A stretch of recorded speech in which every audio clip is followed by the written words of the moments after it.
at thermal equilibrium, the net velocity of carriers is zero, but that doesn't mean that microscopically the velocity is zero, right? The net velocity of all the carriers turns out to be zero, but the instantaneous velocity for a single carrier at its microscopic level may not be zero. And we saw that on an average, the instantaneous velocity, the magnitude of that is roughly equal to the thermal velocity of the carriers, which in our class we'll assume to be close to 10 power 7 centimeters per second, right? And then we saw that when we apply a field across a semiconductor, then for low fields, we see that the average velocity of the carrier in the semiconductor is proportional to the applied electric field, right? And it is basically connected through this constant, which we know as mobility of the carrier. So we'll talk about electron mobility or hole mobility. In the most generic case, sometimes this is referred to as low field mobility. So mobility is the proportionality constant. When we say velocity, the average velocity of a carrier in that semiconductor is proportional to the applied electric field. What that essentially means is,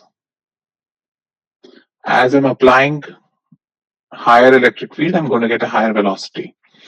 And remember, electric field for a simple semiconductor that we looked at, electric field can be thought of as V by L, the applied potential divided by the length over which the potential difference is applied, right? And so what you see is that this essentially translates into current, which can be written as, so let's talk about current density, because we assume most semiconductors, so most devices in this class we'll assume would be one dimensional, that is the area would be constant as a function of x. So if you think about that, then I can talk about my current as charge of the carrier, right, times the mobility of the number of the electron times the number of electrons times the electric field.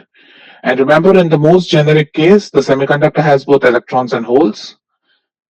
And similarly, I'll have a hole component of the current, right? So this is the electronic component of the current, this is the hole component of the current. So you can combine the two as Q times N mu N plus P mu P times E, right? And E is nothing but V by L. So you get your Ohm's law, right? And so this is known as the conductivity. And you replace this with, and so higher the number of carriers, more the current. The other key thing we saw about mobility was mobility can be thought of as where we think about, so m is the mass of the electron or the mass of the carrier, right? So you see that you expect electron mobility to be higher than hole mobility simply because we have looked in the previous chapters and I told you that the mass of the hole generally tends to be higher than the mass of the electron. So you expect the mobility of the holes to be less than the mobility of electrons, right? Which means for everything remaining the same, if you applied the same voltage across an n-type semiconductor versus a p-type semiconductor, you expect to see more current in the n-type semiconductor, or in other words, its conductivity is going to be higher, right? The other thing to keep in mind is this, which is known as the mean free time between scattering, right? So remember, why is mobility coming in? Again, this is a phenomenon caused because the fact that as the electron or hole travels through the semiconductor, it encounters scattering events, right? And these scattering events basically, because of the scattering events, because now when we talk about, since this is happening over a large scale, essentially we talk about a constant average velocity, right? So those scattering events, tau is the time between, average time between any two scattering events, right? So you generally see that if in a semiconductor, you have done something in the semiconductor which has caused the scattering events to happen at a faster rate. That is, if you expect that you have so many scattering centers that the electron is going to encounter scattering much faster than in another semiconductor, then you expect the mobility in the first semiconductor to be less, right? Because the mean scattering time is less than the scattering time in a semiconductor where the scattering events may be farther apart. Right? So again, so this is all we learned, and last class we basically derived Ohm's law. So always remember that this quantity is very important. And this, so now when you think about an extrinsic semiconductor, say an n-type semiconductor, right? In an n-type semiconductor, we know that n is equal to nd. Now assume that this nd is much greater than ni. Then by law of mass action, we know that P is going to equal to Ni squared by Nd. So this is going to be much smaller than Ni. And so what you essentially get is that this in an extrinsic n-type semiconductor, you can approximate this to Qn mu n or Qnd mu n, right? So remember that in extrinsic semiconductor, life becomes slightly easier because normally one of the carriers will drop out. And because one of the carriers drop out, what you're left with is only one of the terms. So N and P both contribute to conduction when you're in the near Ni regime, right? Or if your doping concentration is slightly higher than Ni, then you have to count both holes or electrons. But in normal use cases in real life, you will either have a N-type semiconductor or P-type semiconductor, in which case either the electrons or the holes will be the dominant carrier, right? And so this is where also you get these terms of majority carrier and minority carrier, right? So remember, in a semiconductor which is doped n-type, the majority carrier are going to be electrons, right? And the minority carriers are going to be holes. Okay. Okay. So with that, any questions on what I covered in the last class? I'll take a few questions if you guys have any questions from the last class. If not, we'll start with the new material. Okay, looks like there are no questions, so let's continue.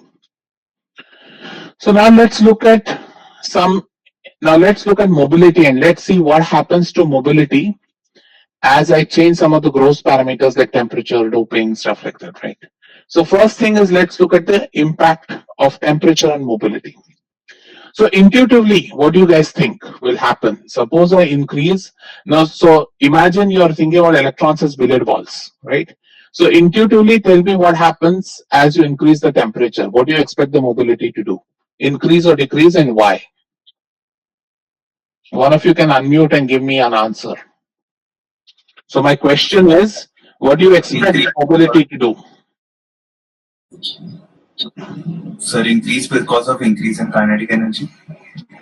Okay, so again, let's think about what is mobility. Mobility comes about because of scattering, right? So when you think about mobility, always remember that mobility is a gross quantity at a macroscopic level. It's not a microscopic quantity. So, so you're saying that you think mobility will increase because energy is increasing. So what happens if energy increases? What happens to the scattering events? Are they going to become more or less? See, you may not be wrong. I'm trying to understand what you're, how are you getting to that point? Because in this class, it's important to understand what is happening behind, right? So if you're increasing energy, you expect the scattering time to reduce, right? Because if an electron has higher energy, it's going to encounter more collisions. So therefore, what you expect is that the mean scattering time for this semiconductor or for the electron should go down as you increase the temperature, right? And so what will essentially happen is you normally see that as you increase temperature, as T increases, you see mobility drops, right? And this is primarily because of your increased rate of scattering. The other thing what we see is, so this impact, and if you empirical measure, what happens is you see that mobility falls as T power minus 3 by 2. So this in technically is known as lattice scattering. That is, the electrons are getting scattered by the lattice points. And because I'm increasing the temperature, right, I expect my lattice scattering to become more and more prominent as I increase the temperature. And so therefore what you see is that the mobility reduces as I increase the temperature of the crystal. Okay. Now, and we also know the flip version is true, that if I reduce the temperature, right, I will increase mobility. So people have, there is this very small niche field in semiconductors where people talk about cooling down devices to get them to switch at high speeds, right? And the reason behind that is essentially as you cool down semiconductors, even though the number of carriers are going to be less, Remember, Ni squared goes as a function of temperature, right? So as you cool down semiconductors, your Ni is going to go down, but they're going to shoot up in mobility. So there is a trade-off there that you can actually get a higher current as you reduce the temperature of the semiconductor. And so there is a very, very niche branch which deals with cold semiconductors and how to design cold semiconductors. So now let's take the, so if you now look, so this is measured data, and if you look at measured data, and this is across 4 different doping concentrations, right? Okay, so this graph we see that as I increase my temperature, I'm seeing a reduction in mobility. So I'm also going to give you a clue that as you go from 1 to 4, you're increasing the doping concentration in the semiconductor. Now, can somebody think about a model as to why, if I increase the doping concentration, as I go to smaller, lower temperatures, I'm seeing mobility crash again. If you look at the graph in 4, right? In 4 again, as I reduce temperature, my mobility is crashing again. So can anybody think of a model? So this happens only in doped semiconductors. It does not happen in undoped semiconductors. And this happens only in doped semiconductors. And it happens as you reduce the temperature.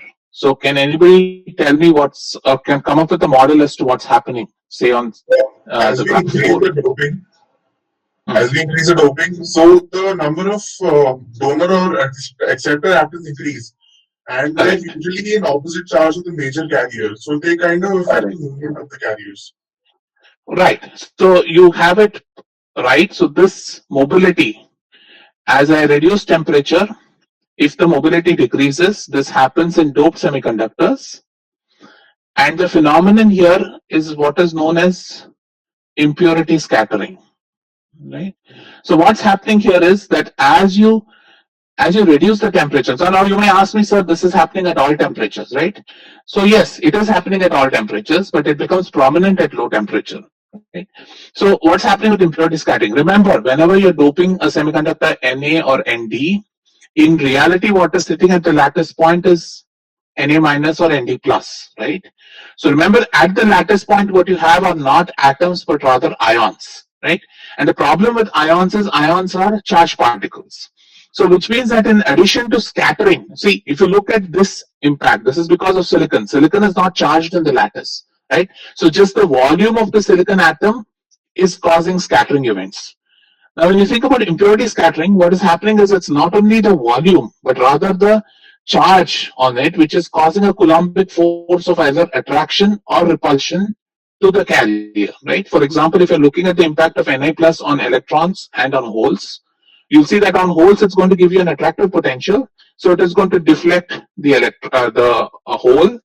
In the case of an electron, it's going to give a repelling potential, so it is going to repel the electron away from its site, right? So in both cases, you're causing a change in momentum, right? If you think about a billiard ball model of the electron, in both cases, you're causing a change in momentum.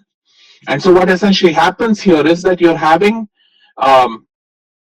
in addition to scattering events, change in momentum is happening because of a Coulombic force. And that obviously increases as you increase the temperature, right?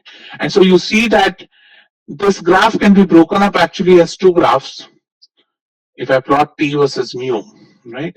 This is your Coulombic scattering or impurity scattering. That is, impurity scattering is a function of temperature, and it increases as you increase temperature, because as you increase temperatures, the carriers have a lot of energy, so they don't have a lot of time to interact with the Coulombic force. So you see that this impact begins to reduce at higher temperature, causing your mobility to increase as a function of temperature. We also know that as you increase temperature, the electrons and holes are going to have lattice scattering. Right? So what you see is two opposing reasons for mobility to change. In doped semiconductors, you have impurity scattering, right, which is going to cause your mobility to increase as a function of temperature. Eventually, lattice scattering takes over.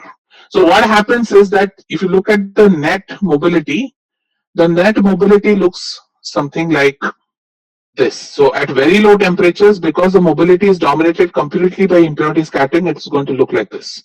At very high temperatures, it is going to look like lattice scattering because that dominates your mobility, right? And so what you essentially get is something like that. That is, the mobility shows a peak at some temperature and crashes on either sides of this peak.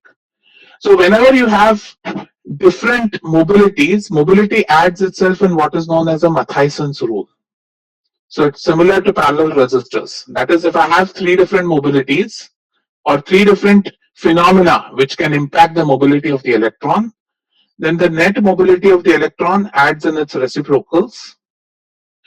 So which means that at any point of time, the lower of the two mobilities is going to dominate the mobility, right? Which kind of makes sense, right? Because that is going to dominate your scattering rate. And so since that is dominating your scattering rate, a phenomenon which is going to have increased scattering is going to limit your mobility.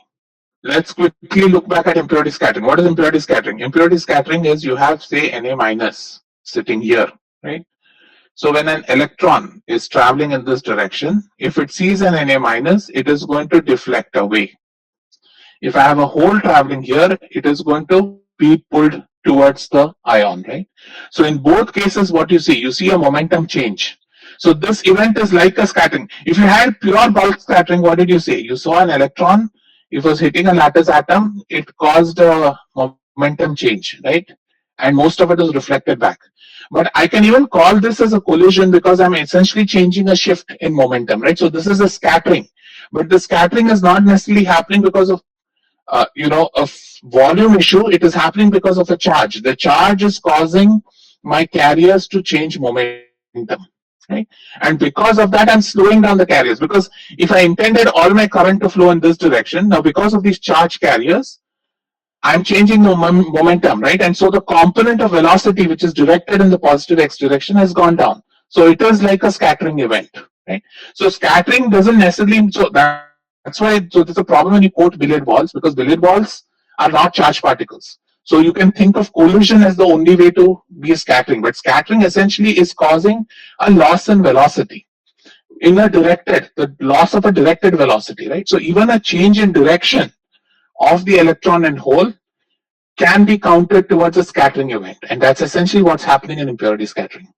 Okay, so always remember, so what you see is that typically this goes as T bar 3 by 2 on this side and T bar minus 3 by 2 on the other side. And it is a very, very, very, very gross model. In reality, there are a lot of other um, phenomena which are happening which further reduce the mobility. So generally, what I want you to remember, it's not very easy to get high mobility semiconductors. Getting a high mobility, it takes an immense lot of work. And for that, for example, we looked at some of the scattering mechanisms yesterday, right? So you want to ensure that there are no defects in the crystal. That's why you want to look at Shokratsky crystal, Shokratsky silicon, or you want to use epitaxy or something of that form to create perfect crystals. Any imperfection in the crystal becomes a site for the electron or hole to get scattered. Now, we'll talk about it a little more later in the course, that an imperfection in the crystal can also sometimes be a charged imperfection. So that further leads to loss in mobility. So I want you to remember that this really emphasizes the need for purity, right? And if you're doping something, you want to ensure that you're doping only the atom that you intended to put, right? So this may not be very apparent to you in this class, but this opens up the whole field of fabrication. How do you make these things? Why is it so critical to have a clean room?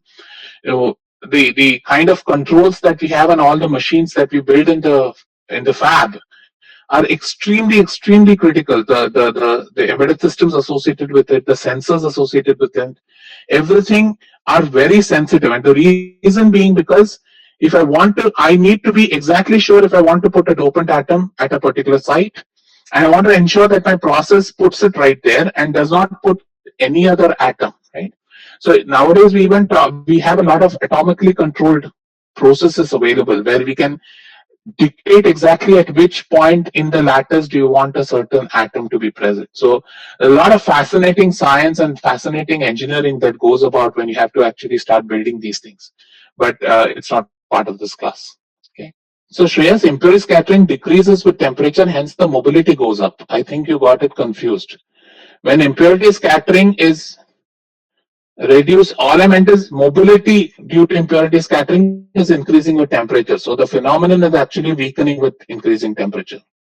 I hope I'm clear. So let's look at the other impact of mobility. So unfortunately, and this is something which we regularly encounter in real life.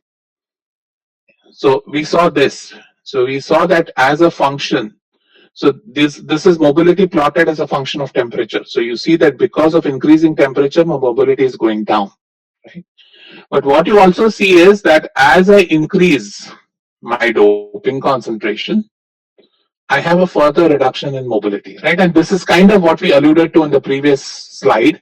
That is because as you increase doping concentration, you basically, your impurity scattering is increasing and hence your mobility reduces, right? The other very interesting thing to see is right here, right? If you see, so again, at what point this reduces? So for most, roughly in silicon, around 10 power 16 or less, when you have doping in the order of 10 power 16 or less, we say that the mobility of electrons is roughly equal to the intrinsic mobility, right? And at any doping higher than 10 power 16, we have to consider what is known as doping dependent mobility. Again, this is normally measured and plotted, so you have tables available for this. But many times in this class, to keep the math simple for you guys, we might say neglect the impact of doping on mobility, right? So in that case, what you're essentially doing is you're assuming that, suppose let's look at 300 curve. You're assuming that at 300 it actually looks like this. So if you're using that approximation to calculate the conductivity of something which is doped 10 power 20, you can see the amount of error you built into your answer, right? So again, when you're doing something at very high doping, right, and you have to make sure that you've used a mobility which is much slower, much smaller than the intrinsic mobility, because otherwise you're going to get a fantastic value for conductivity which will be wrong, right? So your experimental data is not going to match your model data. And this is true for all semiconductors. It's not necessary that it's true only for silicon. All semiconductors show this impact, right? And because charge carriers are present in all semiconductors, so this impact or this moderation of mobility happens in all semiconductors. So let's look at the third impact on mobility, which is on high field, right? Now, whenever we spoke about, so therefore I kind of stressed this earlier. I hope you caught it. I spoke about low fields. So I said when the electron or hole is under a low field, then I make this approximation that Vd is proportional to electric field, right? What I'm saying is that the drift velocity is proportional to the electric field. So what does this mean? This means that as the electron is traveling through the semiconductor, it is always in equilibrium with the semiconductor because it encounters a collision, loses energy in the process, changes momentum. So in that process, what's happening is everything is at equilibrium, everything is nice, everything is predictable. Right? Now, as I keep increasing the field, right, if I keep applying more and more field, right, what eventually happens is that the system no longer remains in equilibrium. So this, remember when we spoke about thermal equilibrium, we said that the electrons are in equilibrium with the lattice with the external environment. But what happens as you keep pumping your field higher and higher, you begin to see that the electrons are no longer in equilibrium with the lattice because you have ended up having a huge field. So electrons zip across the semiconductor. And what happens is that what is observed is, if you look at this 300 curve, right? Again, this is plotting mobility as a function of field. And remember, this is a log-log plot, so this is not the best plot to look at, but let's look at a linear plot. So if I plot Vd versus, so this is the drift velocity as a function of the electric field. So I know at low fields it is linear. Eventually what happens, so if I have to go, if I use the low field mobility, this is how my relationship between drift velocity and electric field would be, right? That I would say that as I keep increasing the electric field, I have a lot of velocity and hence I get current. What actually happens is that after some time the velocity saturates. So this is known as the saturation velocity. That is, no matter what is the electric field applied to your semiconductor, eventually you can't get an infinite velocity from the carrier because ultimately the carrier has to stay in the lattice. If it's infinite velocity, it's a very, very hot electron. and that cannot be a physical mechanism. So what essentially happens is that you end up at high enough electric fields, you end up the drift velocity saturates, and this velocity is known as the VSAT, or saturation velocity, in the semiconductor. So it is a property of the effective mass of the electron or hole, and so you generally see that VSAT is a function of the semiconductor you're using. And typically the electric field at which we hit VSAT, this is known as E critical. Right? So what we say is, for electric fields less than E critical, I can call drift velocity as proportional to electric field, right? And for electric fields greater than E critical, I will say Vd is equal to Vsat, right? So again, what I'm doing is I'm taking a curve which is not, it's a smooth curve, and what I'm doing is called a piecewise linear approximation. So we'll use this a lot in this class when we want to model electronic devices, is that any curve which looks like this can be basically broken down into two straight lines. So that's what I'm using for modeling, which means that at which point will the error be maximum? At which electric field will the error be maximum between your measured values and your calculated values? Anybody? E critical. Correct. So this is going to be the problem region where your calculated values are not going to match your measured values. But it's a good enough approximation when you're, say, in this region or in this region, right? And so what can you say about the current? So if I applied an electric field greater than the critical field, what can you say about the current at that point?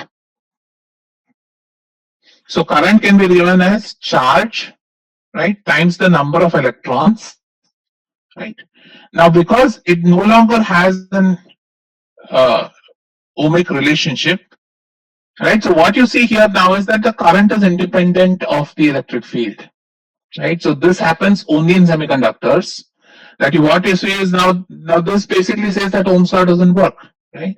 Because this is saying that as I keep up, so remember, voltage is nothing but electric field times the length, right? Or you can think of electric field as voltage by L. Which means that once I've increased my voltage such that my electric field is much higher than the critical electric field, I'm not going to get any more current from that semiconductor. So my current from that semiconductor is only capped at this value, which is given by Q times N times Vsat, right? So that's a very important aspect to keep in mind, because again, you want to remember that when you start thinking about mobility, so whenever you want to create a semiconductor device, which is, say, looking like a resistor.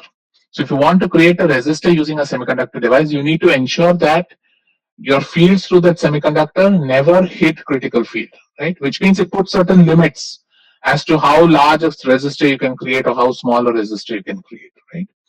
We'll look at more of those things when we start doing tutorials and tests.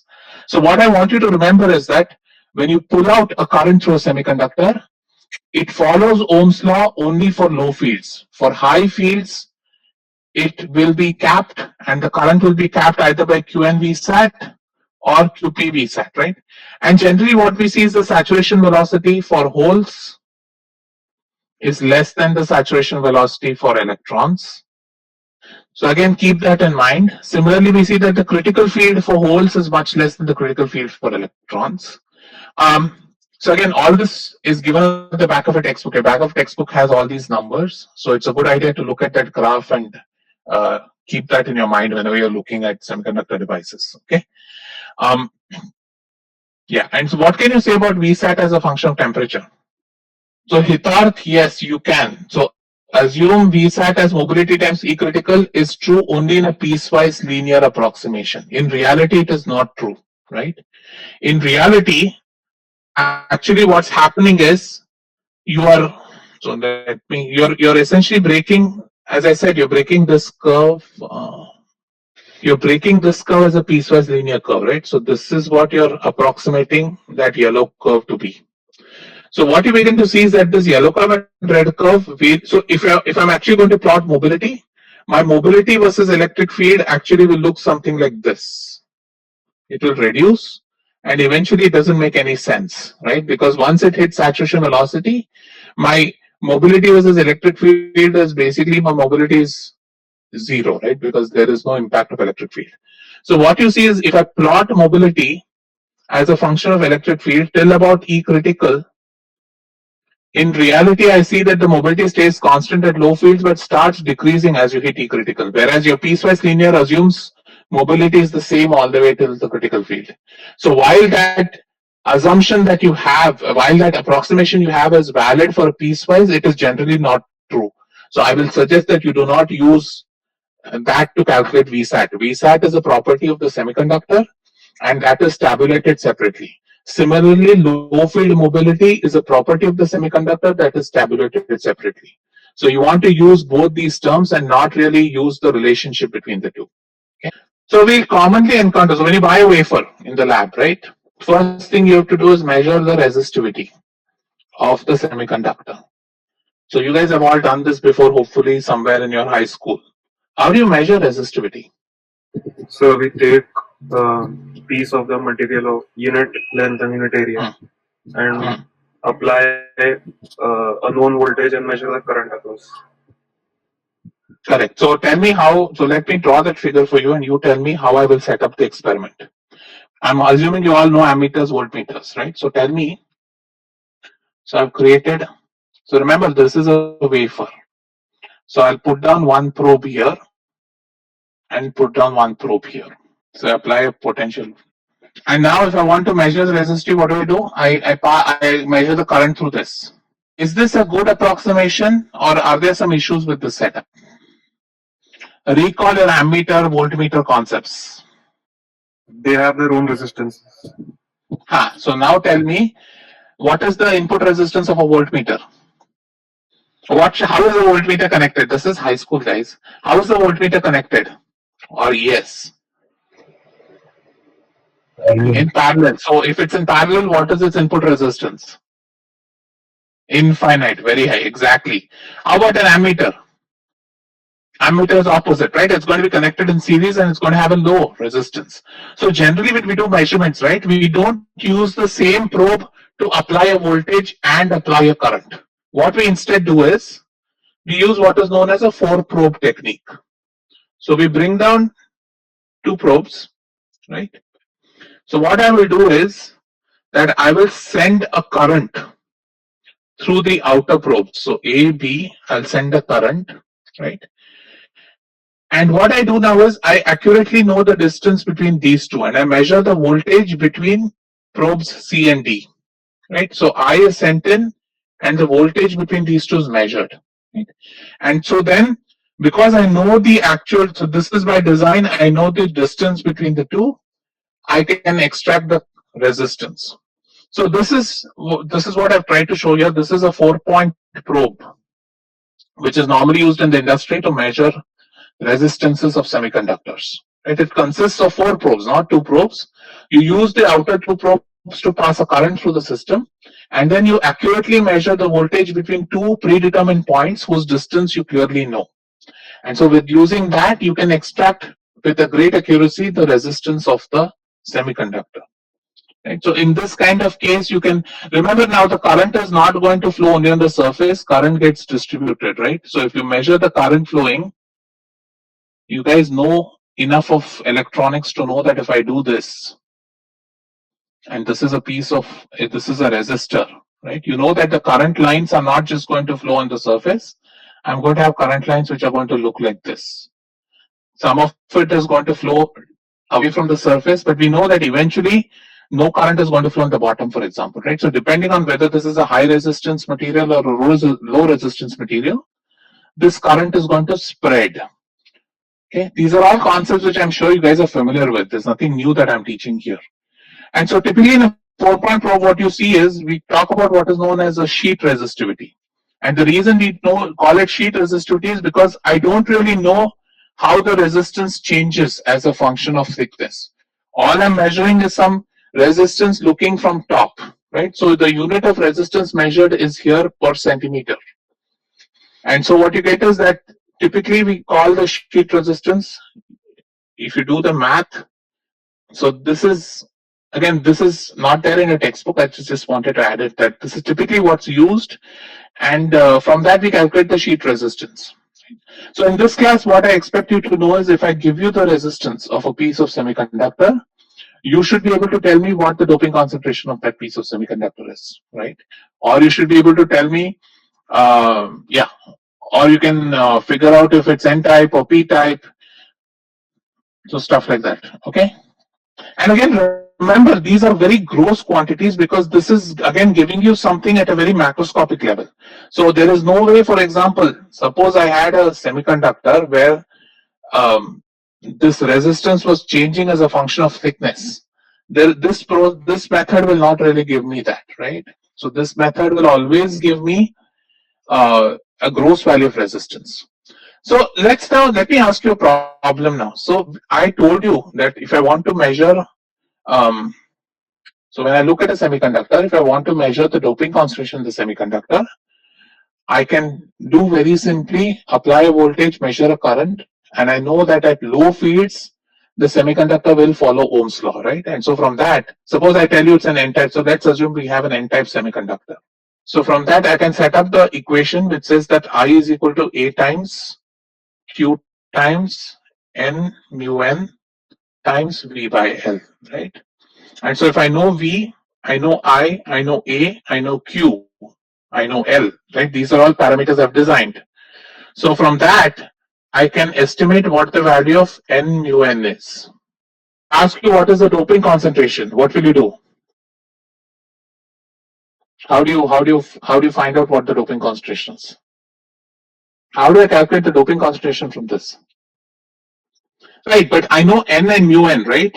So what I'm going to do is I will either say that, okay, mobility is independent of doping.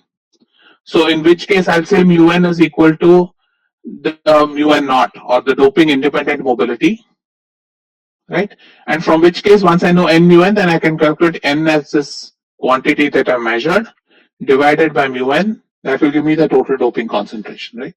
So what I wanted to highlight was, if you go back to your previous slide, right? Remember here, your mobility is a function of the doping concentration. So the other way to do it is generate a graph known as N mu N versus N, right? So use this graph and generate a new graph that plots basically N mu N as a function of mu N. So then when you calculate N mu N, you can read off from this graph as to what N will look like, right? Everybody following the technique? I basically want to let you guys, you have to be aware that whenever you use a resistance kind of technique to measure the doping concentration in a piece of semiconductor, you're always going to end up with this mobility, which is kind of part of the extraction process. So you always are estimating N times mu N, and then you make some sensible approximations, or you have to do some more mathematics to separate N and mu N. Everybody appreciating that fact? I hope so, right? And so what we need to figure out is what is a way by which I can separate these two quantities. I can individually measure these two quantities, right? So we need to decide or design a way by which I can independently measure N and independently measure mobility, right? And obviously there is a way, and it is known as the, anyway, let me see before I ask, and if you've not read the textbook, you're fair enough. What can you do to separate N and mu N? We have used an electric field, it doesn't work. What else can we add to this mix? Magnetic field. Exactly. So we do what is known as a Hall measurement setup. So this is again very common. Almost all labs will have it, all industrial labs. So what we do essentially is a Hall. So this is just a setup of a commercially available Hall apparatus. What it essentially is very simple. It's here, right? So you have a piece of semiconductor, right?